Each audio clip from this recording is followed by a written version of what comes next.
សួស្តីបងប្អូនទាំងអស់គ្នាជួបជាមួយនឹងខ្ញុំច្រកហងម្ដងទៀតនៅក្នុងវីដេអូថ្មីវីដេអូ vlog មួយនេះខ្ញុំចង់ឆ្លើយសំណួរបងប្អូនមួយចំនួនដែលគាត់ comment សួរនៅក្នុងវីដេអូមុនណាគាត់សួរអំពីអាសង្ឃមកទឹកគាត់ចាប់អារម្មណ៍អាសង្ឃមកទឹកច្រើនអ្នកខ្លះគាត់សួរ010 12 13 14 15អីតាមនឹងអញ្ចឹងណាអញ្ចឹងវីដេអូនេះខ្ញុំចង់បង្ហាញពីប្រភេទម៉ូតូអាសង្ឃខ្លះដែលខាងខ្ញុំមានឲ្យមកទឹកហើយវានៅបានប៉ុណ្ណានៅស្អាតបានប្រហែលភាគរយ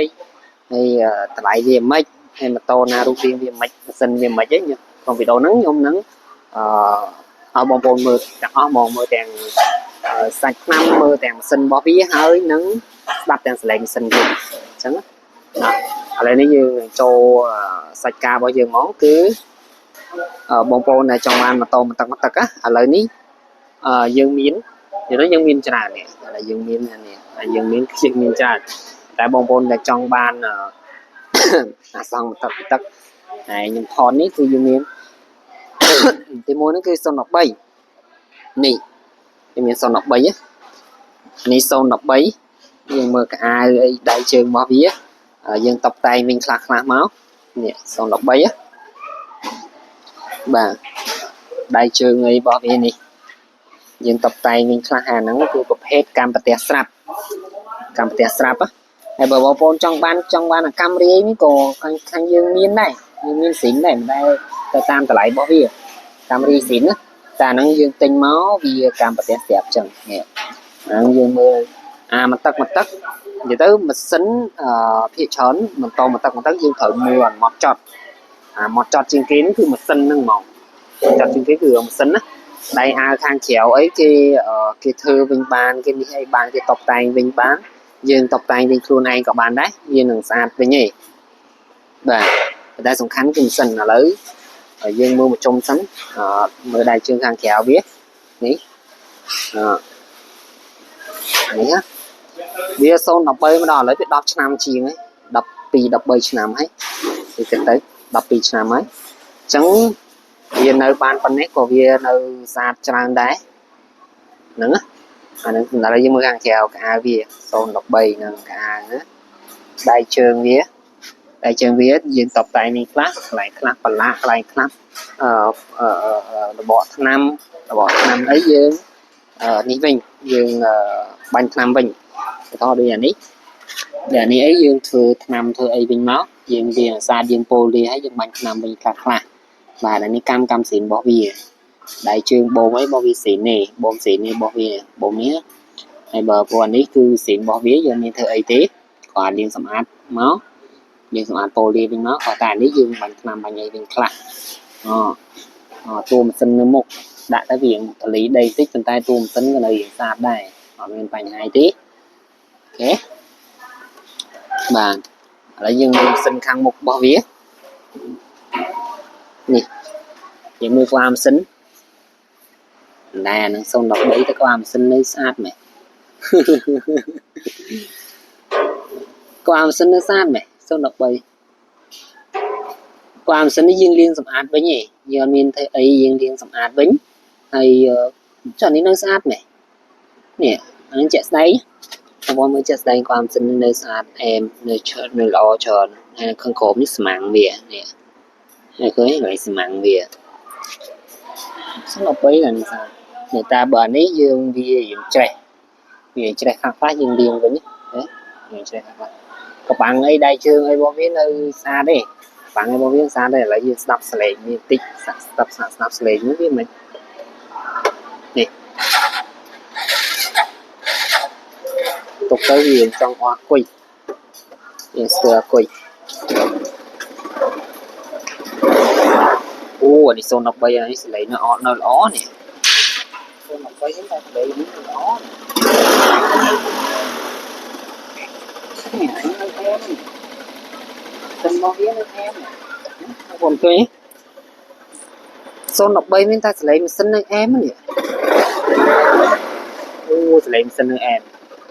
អានេះសលេងម៉ាស៊ីននៅអែមបងប្អូនដៃជើងរបស់វាយើងឃើញអានេះចាប់អារម្មណ៍ទៅមើលអានេះស៊ីនរបស់វាទេមើលអាណាបើសិនជាពួកអានឹងសឹកច្រើនវាគេជីច្រើនអីចឹងទៅ តែបើនឹងសឹកតិចគឺជីតិចតាមហ្នឹងយើងមើលទៅយើងស្រួលដឹងដែរទេចានេះខាងក្បាលរបស់វានឹង013បន្តមកគឺ015នេះ015ក៏នៅរៀងស្អាតច្រើនដែរតែ015នេះវារៀងស្ទើរកញ្ចក់មុខនេះតិចនេះកញ្ចក់មុខនេះវារៀងចង់ឡើងសកានេះពេលចំណាយស្កាតិចវាស្ទើរជាងអានេះតែដល់ពេលអា013វាឆ្កូតតិចប៉ុន្តែវាអត់ឡើងសកាដូចអា015អញ្ចឹងមានន័យថា013វានៅល្អច្រើន013ហ្នឹងដៃជើងឲ្យរបស់វាយើងមើលមកជុំមកតួម៉ាស៊ីនតួអីយើងមើលជុំទៅហើយខាងក្រោយយើងធ្វើយើងនេះខ្លះយើងសម្អាតយើងតបតែងវាខ្លះមកគឺមានសាទភ្លឹងបាទនេះ015បន្តតែ015ហ្នឹងនិយាយទៅចង់បើថានេះចង់នេះជាង013ទេនេះ013ហ្នឹងនៅស្អាតល្អច្រើននេះមានអារម្មណ៍ដល់នេះតើអារម្មណ៍កន្លែងនេះវាអត់សូវសឹកមកនេះវាអត់សូវរលោងសឹកនេះតែ015នេះគឺវារលោងសឹកនេះរលោងឡើងសឹកហើយអញ្ចឹងមានន័យវាជីច្រើនឬក៏គេហាថ្ងៃវាច្រើនអាចនឹងហាថ្ងៃច្រើនតែសារតែហាថ្ងៃច្រើនហ្នឹងហើយបានពូនៅមុខកន្លែងជាគៀងមុខនោះវាចង់ប្រេះដោយសញ្ញាហាថ្ងៃព្រោះនេះគឺអញ្ចឹងនេះវាសឹកហើយវារបៀបដូចត្រូវហាថ្ងៃច្រើនអញ្ចឹងនេះស្ដាប់ម៉ាស៊ីនវាសាក់មើល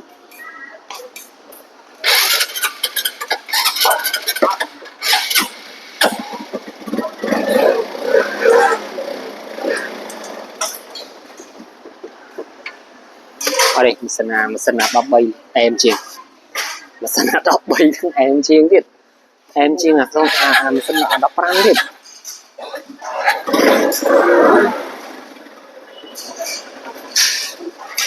ម៉ាស៊ីន13អែមជាងបងប្អូនម៉ាស៊ីន13អែមជាងហើយវានៅរៀងគ្រាន់បាយស្អាតច្រើនជាងអស់13នេះម៉ាស៊ីននៅអែមជាងតែ15ក៏យើងមានដែរបងប្អូនចង់បាន15អីគឺអាចនេះបានណាតែ13ហ្នឹងនៅល្អច្រើននៅល្អចង់ល្អជាង15ទៀតបើគិតតាមមើលទៅ13នេះជីតិចជាង15ទៀតនេះបាទតែ15នេះបងប្អូនមើលទៅតាមជម្រើសហ្នឹងណាបាទដៃជើងនឹងវាចឹងទៅក្បាលម៉ាស៊ីនរបស់វាយើងសម្អាតអីហ្នឹងក៏ឃើញវានៅរៀងស្អាតល្អច្រើនដែរបាទការម៉ាស៊ីននេះបាទអានេះគឺ018យើងឃើញវានៅស្អាតច្រើនយើងមើលខាងក្រៅសាច់ថ្នាំរបស់វានៅអាឡងច្រើនបើប្រៀបធៀបជាមួយនឹង13 15នេះសាច់ថ្នាំរបស់វានៅភ្លឺនៅស្អាតល្អច្រើនហើយអានេះគឺប្រភេទកម្មកាយឲ្យស្រាប់ហើយយើងមើលមកជុំវាកន្លែងនេះគឺវានៅអត់តន់សឹកអីច្រើនទេវានៅអែមដែរនៅគ្រាន់បើតែកន្លែងនេះវាស្ទើរនេះកន្លែងនេះគេដាក់កន្លែងធ្ពក់កៅអៅធ្ពក់ឲ្យបានណាហ្នឹងវាស្ទើរទៅទៅវាកោតកន្លែងហ្នឹងវាស្ទើរណាដៃជើងឲ្យរបស់វាយើងតុបតែងវិញមកយើងតុបតែងវិញឃើញនៅស្អាតច្រើននេះឃើញតែនៅស្អាតនៅអែមច្រើនតែនេះកម្មកាយបើបងប្អូនត្រូវអាចមកមើលបានទៅហើយយើងចង់បានកម្មរាយអីតាមហ្នឹងបាទក្បាលមុខរបស់វាពូភ្លើងរបស់វាអីឃើញភ្លឺស្អាតច្រើននេះតែយើងមើលដឹងប្រៀបធៀបជាមួយមុនពេលបងប្អូនមកអញ្ចឹងទៅយើងមើលទៅយើងដឹងបើអាណានៅស្អាតឬក៏មិនស្អាតយើងមើលក្រៅយើងដឹងតើអានេះវានៅអាឡងវានៅថ្មីចែងចាំងនេះច្រើនទៅអានេះវាស្អាតវាឡើងរៀងសកាអញ្ចឹងទៅបាទនេះវាឆ្កូតអញ្ចឹងទៅតែម៉ាស៊ីនអានេះនៅល្អម៉ាស៊ីននេះនៅអែមច្រើនតែមក019នេះ19ណា19នេះហ្នឹងយើងមើលមកជុំមកដៃជើងវាមកដៃជើងអីចឹងទៅមើលពីលើនៅពេលដែលបងប្អូនទិញម៉ូតូបើសិនជានៅពេលទិញម៉ូតូពិសេសសំខាន់គឺយើងត្រូវតែបញ្ឆេះម៉ាស៊ីនវាស្ដាប់ម៉ាស៊ីនវាអានេះម៉ាស៊ីននៅអែមនឹងងុំនៅអែមល្អគេស្ដាប់ម៉ាស៊ីនរបស់វាមើលថាវាមិនមានអ្នកខ្លះគាត់ទិញ គាត់ទិញបងលក់គេហៅថាមានភ្ញៀវខ្ញុំគាត់មកគាត់ប្រាប់គាត់ធ្លាប់បងលក់កន្លែងគេផ្សេងហើយគាត់មកបងលក់ឲ្យបងគាត់ប្រាប់ខ្ញុំគាត់ធ្លាប់បងលក់ហាងគេផ្សេងអាសង22ឥឡូវចេះនិយាយគ្នាមួយបងប្អូនតិចគាត់បងលក់អាសង22ដល់ពេលហើយគាត់យកម៉ូតូទៅបាន2ថ្ងៃឬ3ថ្ងៃអីទេជិះទៅវាហៀវប្រេងតាមរងនៅក្រោមម៉ាស៊ីននេះនៅក្រោមម៉ាស៊ីននេះនៅក្រោមម៉ាស៊ីននេះ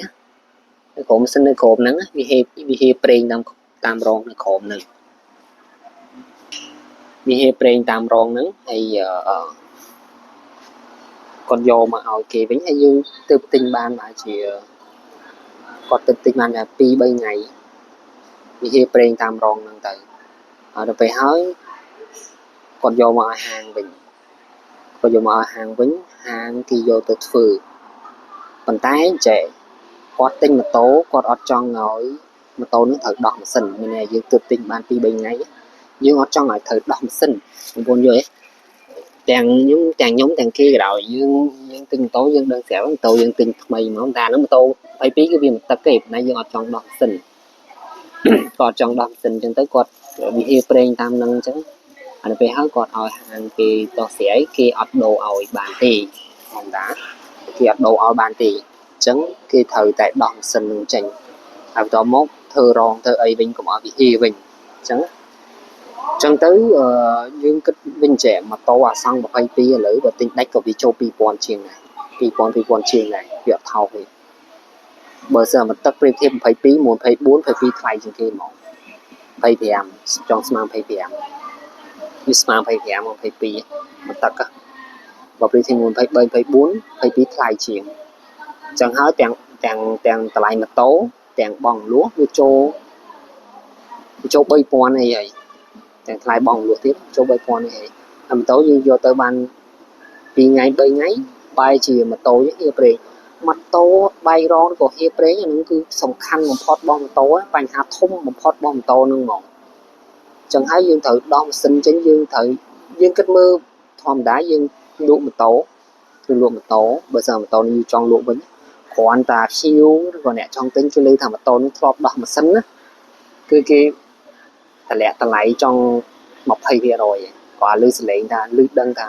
ម៉ូតូនឹងធ្លាប់ដោះម៉ាស៊ីនឬក៏គេមើលខ្ចៅមើលខ្យងហើយគេដឹងថាម៉ូតូនឹងដោះម៉ាស៊ីនគេចង់តម្លាក់តម្លៃ 10-20% បាត់ហើយអញ្ចឹងណាឬក៏គេអាចនឹងអត់យកទៀតវាសំខាន់អញ្ចឹងហើយបងប្អូនដែលទិញម៉ូតូយើងចេះហាងលក់ម៉ូតូគឺវាមានច្រើនវាមានម៉ូតូច្រើនហើយដល់ពេលមួយថ្ងៃយើងចេញម៉ូតូច្រើនដែរមួយខែចេញរាប់រយគ្រឿងដែរអញ្ចឹងហើយយើងធានាគឺមានធានាប៉ុន្តែយើងអត់ដឹងបានថាម៉ូតូណាពេលខ្លះវាមានបញ្ហាវាសម100 200គ្រឿងហ្នឹងវាមានបញ្ហាមួយអញ្ចឹងតែនឹងមានអញ្ចឹងខ្ញុំមិនមែនថាខាងខ្ញុំល្អអត់ខ្ចោះទេហើយខាងគេក៏មិននេះចឹងដែរតែពេលខ្លះវាមានបញ្ហាអញ្ចឹងវាសូមមានបញ្ហាអញ្ចឹងហើយយើងអាចដូរម៉ូតូថ្មីបានទេខាងគេអាចដូរម៉ូតូថ្មីបានទេដល់ពេលអញ្ចឹងហើយវាសូមយើងវាពិបាកដែរអញ្ចឹងហើយពេលដែលយើងទិញម៉ូតូយើងត្រូវតែចេះមើលខ្លួនឯងចេះតេស្តខ្លួនឯងដើម្បីការពារកុំឲ្យវាមានបញ្ហាហ្នឹងមានន័យថាម៉ូតូបងទិញអូខេបងរើសម៉ូតូហើយបងប្រឆេះម៉ូតូឲ្យរោវារៀងខ្លាំងបន្តិចហើយទុកវាមកស្បោះបន្តិចដើម្បីឲ្យម៉ូតូហ្នឹងវាក្តៅប្រេងវាក្តៅអីចឹងទៅហើយយើងមើលវាថាវាមានជ្រាបប្រេងជ្រាបអីអត់យើងមើលចប់យើងមើលសពហើយយើងស្ដាប់ស្លេងម៉ាស៊ីនស្ដាប់អីយើងមើលខ្ចៅមើលអីថាម៉ាស៊ីនហ្នឹងវាមានដោះមានអីដោះអីអត់ហើយយើងប្រឆេះម៉ាស៊ីនយើងរៀងរោរៀងយូរបន្តិចយើងប្រឆេះយូរបន្តិចទុកចោលវាមកសបកទៅមើលតែនៅពេលដែលវាក្តៅនៅពេលដែលវាជិះទៅឆ្ងាយវាអាចនឹងហៀប្រេងនឹងអត់យើងត្រូវប្រយ័ត្នកន្លែងហ្នឹងចឹងហើយដើម្បីឲ្យយើងបញ្ជាឡើងបើសិនយើងមើលយើងប្រឆេះទុកមកសបកឲ្យវាហៀប្រេងអីយើងរើសម៉ូតូផ្សេងគឺម៉ូតូច្រើនយើងរើសម៉ូតូផ្សេងការពារកន្លែងហ្នឹងចឹងហើយបងប្អូនដែលទិញម៉ូតូខ្ញុំប្រាប់ពីចំណុចហ្នឹងមួយដែលគួរឲ្យចាប់អារម្មណ៍ព្រោះអីអាហ្នឹងវាហានិភ័យខ្លាំងខ្លាំង វាធ្វើឲ្យតម្លៃម៉ូតូរបស់យើងធ្លាក់ថ្លៃច្រើនហើយគុណភាពរបស់ម៉ូតូរបស់យើងអត់ល្អពេលខ្លះយើងសូយើងជួបប៉ះអាហ្នឹងវាពិបាកដែរវាពិបាកដែរចឹងហើយហ្នឹងហើយវីដេអូហ្នឹងក៏ធំប៉ុណ្្នឹងសិនបងប្អូនដែលចង់មើលម៉ូតូអីអាចមកមើលបានឬក៏តាក់ទងមកខ្ញុំបានណាតាក់ទងតាម Telegram ដេកខ្ញុំដាក់អញ្ចឹងទៅឬក៏ចង់ទៅមើលម៉ូតូណាផ្សេងគឺcomment មកខ្ញុំនឹងបង្ហាញវីដេអូបន្ទាប់ដោយបងប្អូនគាត់ comment សង់20គាត់ចង់មើលអា010និង015 010ខ្ញុំអត់មានទេខ្ញុំមានតែ013ចឹង013មិញខ្ញុំឃើញអាហ្នឹងវាទៅស្អាតច្រើនវាស្អាតចង់ស្អាតជាង015ទៀតហើយ015ក៏យើងមានដែរហើយវាស្ទើរ015ហ្នឹងតែយើងមានអាផ្សេងទៀតបងប្អូនបន្តតែគាត់ចង់មើលអីចង់ដឹងម៉ូតូណាអាច comment មកខ្ញុំនឹងចេញវីដេអូឆ្លើយបន្ថែមបាទសូមអរគុណសូម like ហើយ subscribe channel ដើម្បីព័ត៌មានផ្សេងៗពាក់ព័ន្ធនឹងម៉ូតូណាបាទសូមអរគុណ